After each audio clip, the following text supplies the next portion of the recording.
January is not really the active storm season for Florida. I mean, even just outside of tropical storms, usually it's the summer or the spring that brings those really violent thunderstorms. But it can obviously happen in January with the right storm system, and that's what we had. Unfortunately, we had, of course, flooding in our area.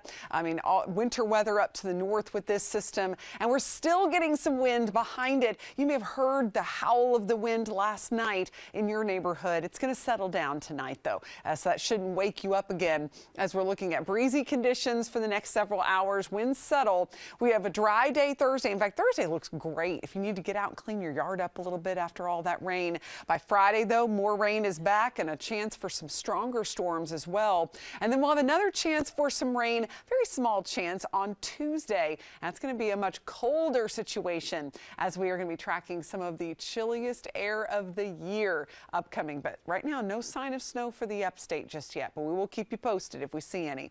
Currently staying mostly dry in the upstate, just a few passing clouds. And over the next 24 hours, 32 freezing temperature tonight in the upstate.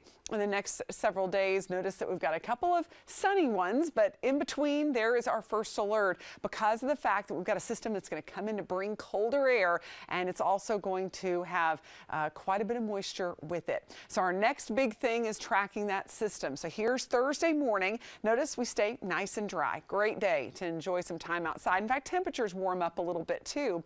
Now let's stop at Friday morning. We'll have some clouds rolling in. Now the big question mark is, are we going to get warm enough for there to be severe weather with this system? Because there's a lot of wind dynamics at play. It's an energetic system, but we still need some juice, some energy at the surface for our warmer temperatures. And the chances are south of 85, we'll have a better chance of warming up enough for those storms. We get this initial round at 3, which could pack some severe weather, but the main system swings through at 7 p.m. or so on Friday evening. And that's where we could have our greatest threat for severe weather, as we'll have the most in the way of wind dynamics at play as that line rushes through. But it's done by Friday night, 11 o'clock. We are mostly dry and looking ahead to a nicer weekend. It's just going to be a little chilly and breezy on Saturday.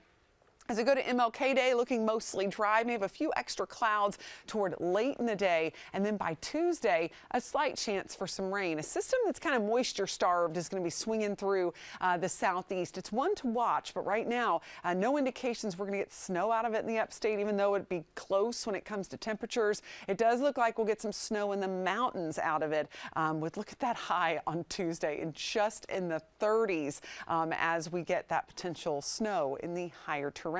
Tuesday of next week. Now be sure to download the Fox Carolina First Alert Weather app. Scan the code on your screen and get the app for free.